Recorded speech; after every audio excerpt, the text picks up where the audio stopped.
Testing 1, 2, 3. We are back in the HQ. This is actually my mic if you're wondering what I'm holding. Hello and welcome to the second episode of A Day in the Office here at Hiyield. Today I'm going to be exploring what an MVP is and some of the best examples out there today to give you an example of when MVPs are used. We build MVPs and they're a great way to kickstart a product.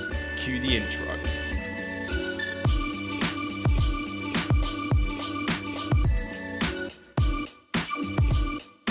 So to start with, what is an MVP? Digital products reign our world, and in the last 20 years they have blown up. But how do you actually start a digital product and how does it become so successful? One of the most common methods to building a product is basically using an MVP model. There's so much conversation about how to build an MVP, and depending on the actual product idea, you might build it in certain different ways or take a different approach to it. However, an MVP is actually a basic, or let's say scaled back version of the product. It might only have the core functionality and a little bit of UX and UI design just to make it look a little bit pretty so the users don't get put off straight away. But effectively, an MVP is the first iteration that gets tested to users. It will help validate the core idea of a product and whether or not it is actually something that people want. It will help save time and money in the long run if you actually test it to real users straight away, rather than spending a boatload of money on a product, making it perfect, and then the core idea falls short of what people really want. I've been doing some research out there and there are some brilliant examples that I didn't even know started out as an MVP. Well, I didn't know what an MVP was until I joined Hiyield,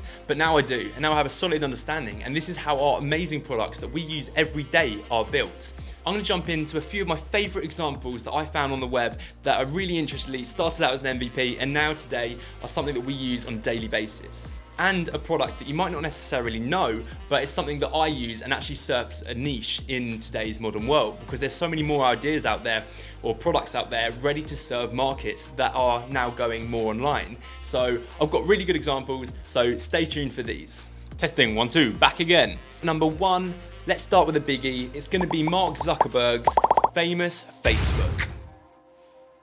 Weirdly, Facebook actually started out as the Facebook. Mark designed it when he was at Harvard to basically connect students to one another. He made an MVP, or a very basic version of the core idea product, and then a few days later, he had thousands of hits and people signing up. So that validated his idea, and I don't know if you've seen the film, but it's definitely worth watching that Facebook film, link here or in the comments below. So check that out and you can see the story of Facebook. Awesome. So my second product that started out as an MVP is a really good example because they actually took a little bit of a different approach. They didn't necessarily build a product as such, but what they did before that to validate the idea is basically design a video just to show what they wanted to build. So they kind of pretended to their users that the product was built and ready to roll out, but they released this video to their users or potential users, and basically it was a hit and people loved the idea, and it is known today as, drumroll please,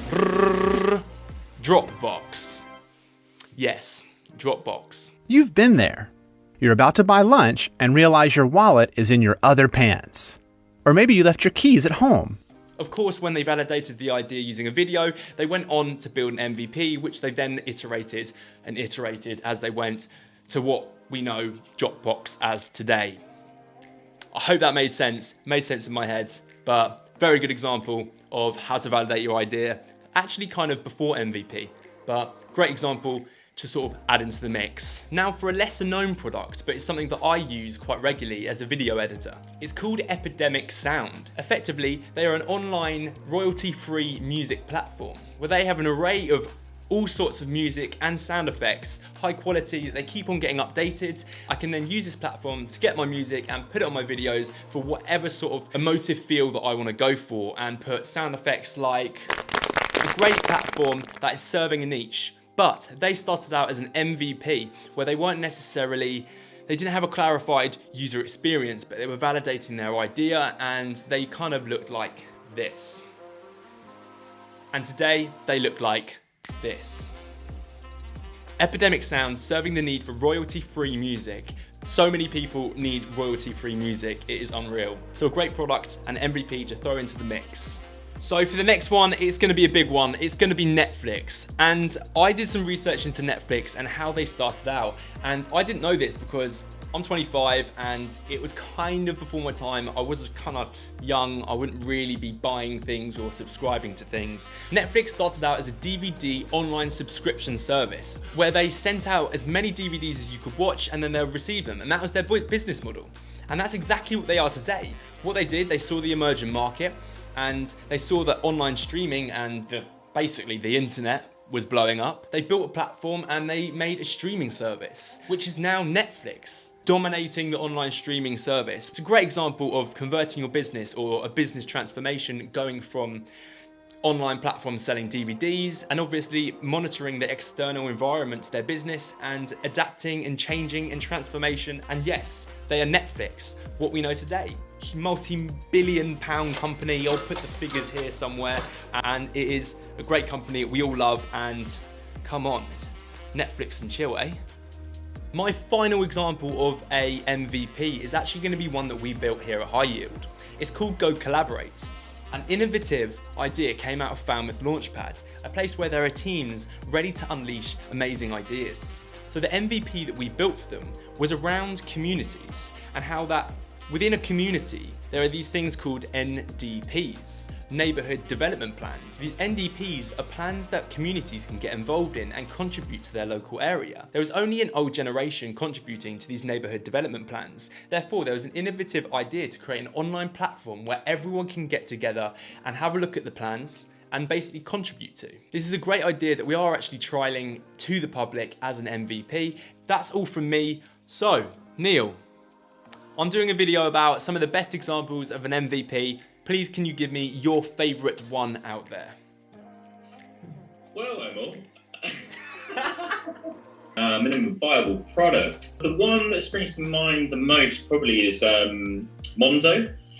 So the banking challenger app that came about a few years ago now. It kind of really set the precedent for banking in a very different way. Started off with really early concepts to begin with, to sort of test the water with it.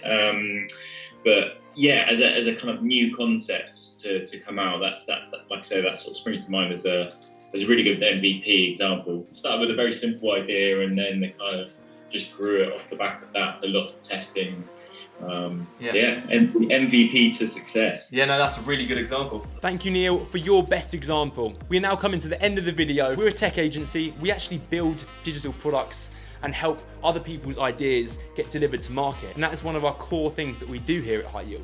So I thought I'd jump on, have a little explain, have a little chat, and make a video about our favorite examples. Thank you for watching the second ever day in the office here at Hiyield. We've got loads more topics to come, and stay tuned, hit that subscribe button, stay up to date on our socials, and let's have a conversation. I'll see you guys on the next episode.